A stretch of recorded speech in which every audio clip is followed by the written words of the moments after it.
Episode की शुरुआत में हमें लॉन्ग मिंग की सिस्टर वांग छियो को दिखाया जाता है, जो कि हमारे एमसी के सर के ऊपर गन तानी होती है और उससे पूछ रही होती है, आखिरकार तुम्हें मेरे भाई की लो एबिलिटी कैसे मिली? अगर तुमने मुझे सच सच नहीं बताया तो ये बेट तुम्हारा हम तक क्रेप बनने वाला है। जिस पर हमारा एमसी डर जाता है और उसे सारी चीजें बता देता है कि कैसे उसके अंदर लॉन्ग मिंग की अभी सोल अभी भी है। इस बात को सुनने पर हम तक लॉन्ग मिंग की सिस्टर वांग छियो बहुत ज्यादा इमोशनल हो जाती है और वो हमारे एमसी के जाके गले लगने ही वाली होती है कि हमारा एमसी उसे रोक देता है और उसका गाल पकड़ते हुए कहता है, अगर तुम सच में अपने भाई से मिलना चाहती हो और सच में मुझे इम्प्रेस करना चाहती हो तो मेरा एक काम करो। जिस पर वांग से पूछती है, आखिर किस तरह का काम? सीन चेंज होता है और हम वांग शो को द हाउस ऑफ लव के घर बाहर बैठे हुए देखते हैं। साथ ही वो अपने मन में हमारे एमसी को गाली दे रही होती है और कह रही होती है, अगर तुम इसने मुझे इस तरह के काम करने के लिए दोबारा कहा तो फिर चाहे कुछ भी हो जाए मैं इसे जान से मार दूंगी। सीन चेंज होता है और हम हाउस ऑफ लव के अंदर अब हमारे एमसी को देखते हैं, जिसके साथ बहुत सारी लड़कियां बैठी होती हैं। वो लड़कियां हमारे एमसी को सेड्यूस करने की कोशिश कर रही होती हैं और उसके साथ अलग अलग चीजें करने की कोशिश कर रही होती हैं। उन लड़कियों की ये सारी हरकतें देखकर हमारा एमसी बहुत ज्यादा डरा सहमा होता है और अपने मन में कह रहा होता है कि अगर मैं एक बार एक्साइटेड हुआ इनके कारण तो मेरे हमते उन अंडों में बहुत ज्यादा दर्द होने वाला है। कुछ देर में हमारे एमसी उनके सेड्यूशन में आ जाता है और बहुत ज्यादा एक्साइटेड हो जाता है और जैसे एक्साइटेड होता है वैसे उसकी हमते उन चीजों में बहुत ज्यादा दर्द होता है और उसकी चीख निकल जाती है। बाहर बैठे हुए हम वांग शिव को देखते हैं, जो कि हमारे एमसी को उस हाउस ऑफ लव से बाहर आते हुए देखती है और उसे टीज करते हुए कहती है, बस हो गया क्या? जिस पर हमारा एमसी उसे देखते हुए कुछ भी नहीं कहता है और अपने मन में सोचता है कि उस कमीने लॉन्ग मिंग का कर्ज सच में सही है। जिसके बाद हमारा एमसी वहाँ से जाने लगता है और उसके पीछे पीछे वांग शिव भी आने लगती है, लेकिन तभी हमारा एमसी रुक जाता है और उससे कहता है कि मुझे पी करनी है, तुम हम तो थोड़ा सा किनारे जाओ, मैं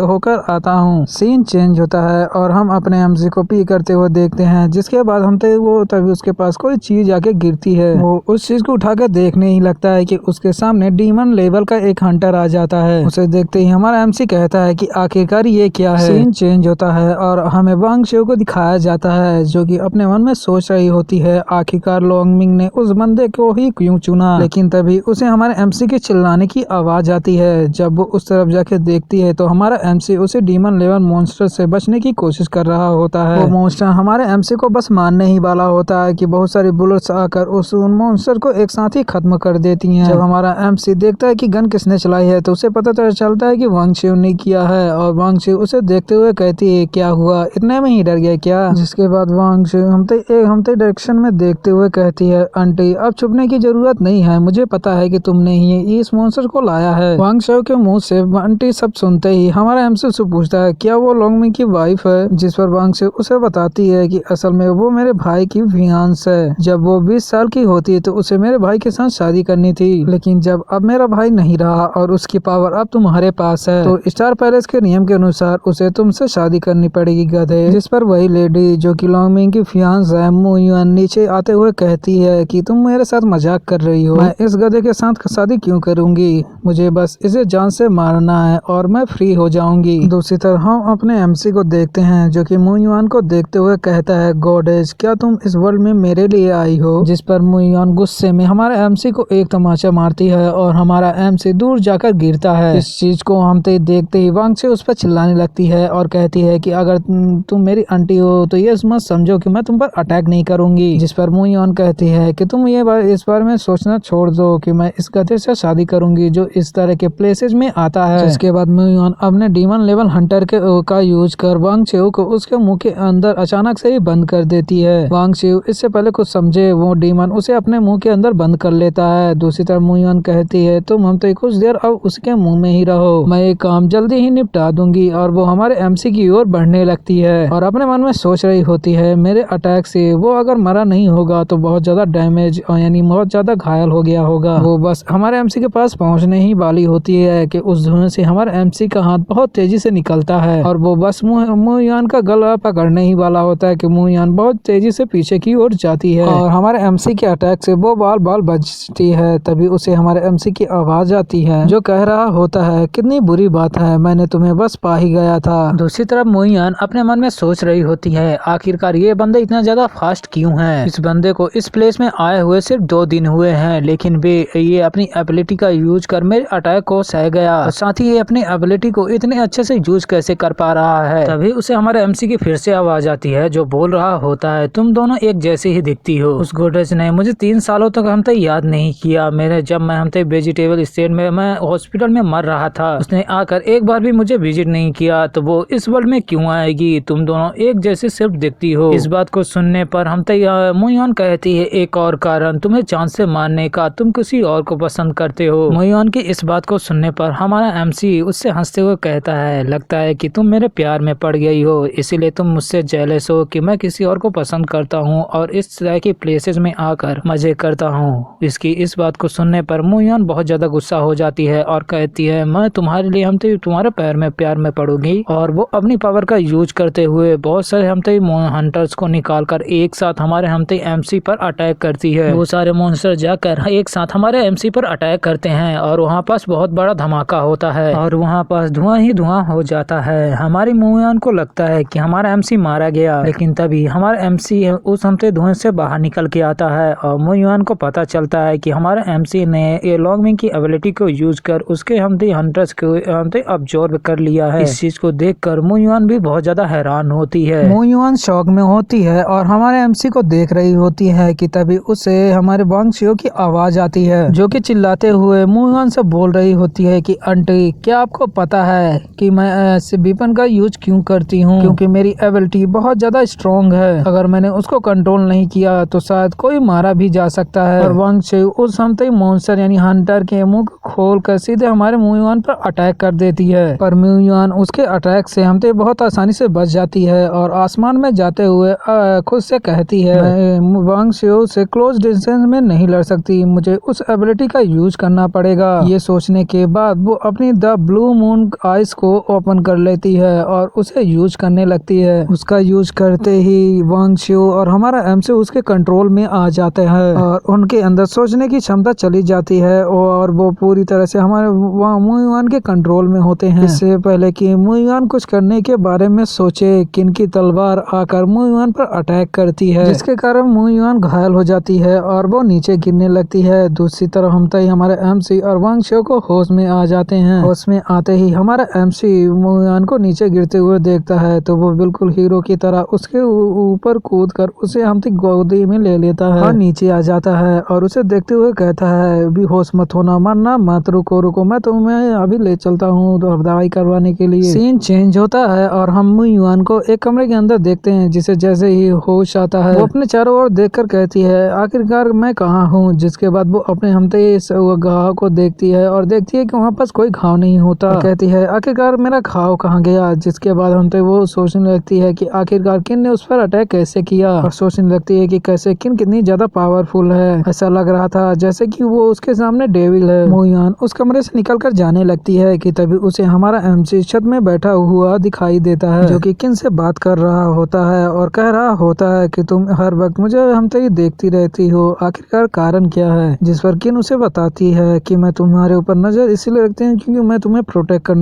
करना चाहती हूँ। तुम्हारी फियांस के अलावा और भी बहुत सारे लोग हैं जो तुम्हें जान से मारना चाहते हैं, तो तुम्हें खुद को बचाने के लिए अपने इस दयावान जो भी तुम्हारे अंदर जो भी दया है उसे मिटाना पड़ेगा। अगर तुम ऐसे ही दयालु बने रहोगे तो तुम्हें कोई नहीं बचा सकता, मैं भी नहीं। वहीं हम मोयुआन को देखते हैं जो कि हमारे एमसी और किन की बातों को सुन रही होती है और वो हमारे एमसी को देखते हुए कहती है, क्या इसी ने मुझे बचाया? हाँ, इसी ने मुझे बचाया है, लेकिन क्यों? मैं तो इसे जान से मारने वाली थी ना। मोयुआन इस बार में सोच ही रही होती है कि तभी उसे हमारे एमसी की आवाज आती है जो कहता है, कुछ भी हो, मैं मुझे थ्रोन तो नहीं चाहिए, लेकिन फिर भी इस थ्रोन के लिए मैं अपनी वाइफ को तो सेक्रीफाइस नहीं कर सकता। वाइफ का वर्ड सुनते ही हमारे मोयुआन का पारा चढ़ जाता है और वो दरवाजे को एक लात मारते हुए उसके सामने आती है और उससे कहती है, वाइफ किसे बोल रहे हो? मैं तुमसे शादी नहीं करने वाली हूँ कमीने। और वो हमारे एमसी की ओर बढ़ने लगती है। साथ ही हमारा एमसी उसके इस तरह के बिहेवियर को देखकर बहुत ज्यादा डर जाता है। मोयुआन हमारे एमसी की ओर गुस्से में बढ़ रही होती है कि तभी उसे हमारी किन की आवाज आती है जो कहती है, मोयुआन रुक जाओ, अगर तुम एमसी के ऊपर फिर से उसे मारने के लिए उस पर अटैक करोगी तो इस बार मैं अपनी इस शॉर्ट ब्लेड का यूज कर तुम्हें जान से मार दूंगी। किन की इस बात को सुनकर हमारे मोयुआन को शौक लगता है और वो अपने मन में कहती है, क्या वो उस बार ब्लेड का यूज नहीं कर रही थी? शायद इसीलिए मेरे शरीर में कोई भी चोट का निशान नहीं था। ये कितनी ज्यादा पावरफुल है, इसके रहते मैं एमसी के ऊपर अटैक नहीं कर सकती, उसे जान से नहीं मार सकती, मुझे कुछ करना होगा। जिसके बाद मुयान एक बहुत बड़ी छलांग लगाती है और तेज से कार्बर बर्ड चिल्लाती है। उसके चिल्लाते ही एक बहुत बड़ा पक्षी उसके पास तेजी स्पीड में आ जाता है। ये पक्षी होता है कार्बर बर्ड और हमारी मुयान उसके ऊपर छलांग लगाकर चढ़ जाती है। वो कार्बर बर्ड हमारे एमसी और किन को देखते हुए कहता है, तुम लोगों की हिम्मत कैसे हुई मेरी ब्लेसर लेडी को इस तरह को ह्यूमिलेट करने की। उस बर्ड की आवाज सुनकर हमारी किन बोलती है, ओहो तो ये ह्यूमन लैंग्वेज को बोल भी सकता है और समझ सकता है। ये एक हाई लेवल का डीमन लेवल हंटर है, इसे मारने में मजा आएगा। और वो अपनी तलवार को तैयार करने लगती है। उसको अपनी तलवार को निकालते हुए देखकर उस पक्षी के भी पसीने छूट जाते हैं। इससे पहले कि किन उस पक्षी का हमते गला काटे मतलब कि मारना शुरू करे, हमते मुयान चिल्लाते हुए कहती है, शू शुआओ भाई तुम मेरे साथ शादी करना चाहते हो ना, तो चलो हमते बात करते हैं और हम दोनों के बीच किसी और तीसरे को मैं नहीं चाहती, तो तुम हमते किन को यहाँ से भेज सकती हो, भेजो यहाँ से। मुयान की बातों को सुनने के बाद हमारा एमसी भी सोचने लगता है और वो कुछ देर बाद हमते किन से कहता है, किन क्या तुम यहाँ से जा सकती हो, मैं उससे थोड़ी देर के लिए बात करना चाहता हूँ। जिस पर हमारी किन उसे साफ साफ मना कर देती है। जिस पर फिर से हमारा एमसी उसे समझाता है और कहता है कि मैं बस उससे बात करना चाहता हूँ, अगर मेरी जान कुछ भी मुझे होता है तो तुम्हें जिम्मेदारी लेने की कोई जरूरत नहीं है। उसकी इस बात को सुनने पर किन भी मान जाती है और कहती है कि अब तुम्हें कुछ भी हुआ तो मैं कुछ भी नहीं करने वाली, पहाड़ में जाओ। और वो गुस्से में वहाँ से चली जाती है। किन के जाने के बाद हमारा एमसी मुयान के ओर देखता है और उससे कहता है, किन जा चुकी है तो बताओ तुम क्या बात करना चाहती हो। जिस पर मुयान उसकी ओर देखते हुए कहती है, मुझे जैसा लगा था तुम उतने बुरे नहीं हो, लेकिन मैं तुम्हारे साथ शादी नहीं कर सकती। अगर तुम मुझसे शादी करना चाहते हो तो मेरे रिक्वायरमेंट को पास करना होगा। 1 महीने बाद गार्ड्स बनने के लिए, स्टार गार्ड्स बनने के लिए कंपटीशन शुरू होने वाला है। अगर तुम उस कंपटीशन को पास कर लेते हो तो मैं तुम्हारी आइडेंटिटी को एक्सेप्ट कर लूंगी। जिसमें हमारा एमसी मुयान से पूछता है, आखिरकार ये स्टार गार्ड्स कंपटीशन क्या है। इस बारे में वांग छियोन ने भी मेंशन किया था। जिसमें मुयान उसे बताना शुरू करती है कि स्टार पैलेस के अंदर 72 गार्ड्स हैं और इन 72 गार्ड्स में बहुत सारे गार्ड्स मारे जाते हैं और उनकी जगह लेने के लिए ये कंपटीशन किए जाते हैं। अगर कोई उस कंपटीशन को जीत जाता है तो वो मरे हुए उस गार्ड के स्टेटस को ले सकता है। कुल मिलाकर अगर हम इनमें से 72 गार्ड्स में से एक कोई गार्ड मर जाता है तो उसके जगह में एक और गार्ड लाने के लिए ये कंपटीशन किया जाता है। इस बात को सुनने पर हमारा एमसी मुयान से कहता है, तो अगर मैं गार्ड बन जाता हूँ तो तुम मुझसे शादी करोगे क्यों, है ना। जिस पर मुयान कहती है, ओहो इतना जल्दी खुश मत हो, क्योंकि एंगेजमेंट सिर्फ हम किंग के साथ हो सकती है और जब तक तुम स्टार पैलेस के किंग नहीं बन सकते तब तक तुम मुझसे शादी नहीं कर सकते, तो इस बार में सोचना बंद करो। और इतना कहते ही मुयान वहाँ से चली जाती है और हमारा एमसी उसे बस देखता रहता है। सीन चेंज होता है और हमें 1 महीने बाद स्टार होली प्लेस को दिखाया जाता है, जहाँ स्टार गार्ड्स बनने के लिए कंपटीशन बस शुरू होने वाला होता है और लोग अंदर जा रहे होते हैं। हम मा फुग्यो नाम के एक आदमी को देखते हैं जो कि अंदर जा रहा होता है, साथ ही में अपने मन में सोच रहा होता है, इन लोगों को देखकर लग रहा है ये लोग बहुत ज्यादा स्ट्रॉन्ग है, इनसे फाइट करने में मजा आएगा, इन लोगों को मैं बहुत ज्यादा पीटूंगा और मैं ही जीतूंगा इस बार। और वो होली प्लेस के अंदर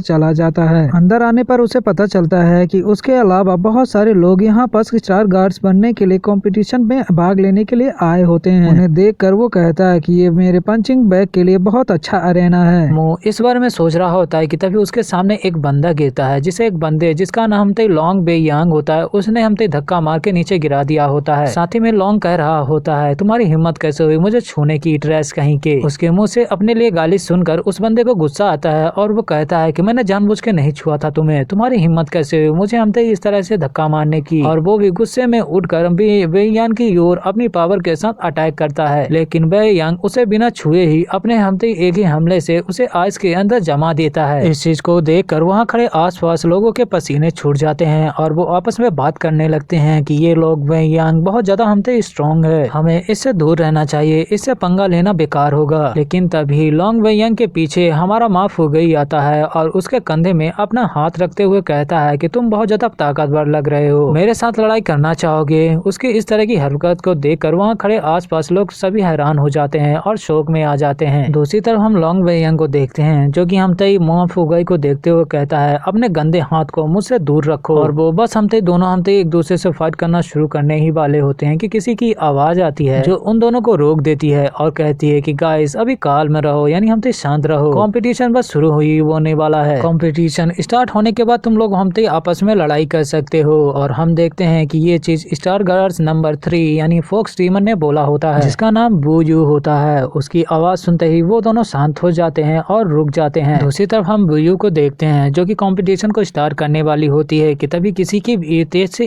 आवाज आती है जो उसे रुकने के लिए बोलती है। जब वो लोग उस तरफ देखते हैं तो वो हमसे मुयुआन होती है। मुयुआन सभी को देखते हुए कहती है कि अभी एक कॉम्पिटिटर नहीं आया है, उसके आने का सिर्फ हमसे थोड़ी देर के लिए इंतजार कर लीजिए। जिस पर फॉक्स ड्रीमर बुयू भी मान जाती है और कहती है कि मैं सिर्फ 5 मिनट के लिए इंतजार करूंगी। अगर वो 5 मिनट के अंदर नहीं आ पाता तो मैं हमसे कंपटीशन को स्टार्ट कर दूंगी। और ऐसे करते करते कुछ देर बाद 5 मिनट बीत जाते हैं और हमारा MC सू शियाओवाई नहीं आया होता है। ये सारी चीजें देखने के बाद सभी लोग आपस में बात करने लगते हैं। शायद वो बंदा जिसके पास लॉन्गविंग की एबिलिटी है वो शायद डर गया है यहाँ कंपटीशन में आने से, और लोग आपस में अलग अलग तरह की बातें करने लगते हैं। दूसरी तरफ हम म्यूआन को देखते हैं जो कि हमसे शू शियाओवाई को ना आता देख हमसे बहुत ज्यादा परेशान हो जाती है और खुद के मन में सोचती है क्या उसने मुझसे झूठ बोला था, क्या वो इस कंपटीशन में भाग नहीं लेने वाला। लेकिन तभी उसकी किसी के ऊपर नजर जाती है और उसके चेहरे का रंग बदल जाता है और वो खुश हो जाती है और अपने मन में कहती है हाँ तुमने अपने प्रॉमिस को पास तो किया। और हम देखते हैं कि उन सभी के सामने यानी अरेना के अंदर हमारा MC शू शियाओवाई अपने 4 ब्यूटीफुल गार्ड्स के साथ आ गया होता है। हमारा MC वहाँ खड़े लोगों को देख कर कहता है कि यहाँ तो बहुत सारे लोग हैं, लेकिन इन लोगों को देख कर ये तो बिल्कुल भी नहीं लग रहा कि ये मेरे दोस्त हैं। हम उन लोगों को देखते हैं जो कि हमारे MC को देखते ही बहुत ज्यादा गुस्सा कर रहे होते हैं और कह रहे होते हैं कि अभी तक कहाँ मर रहे थे। तुम्हें पता भी है हम लोगों को कितना ज्यादा इंतजार करना पड़ा, लेकिन हमारा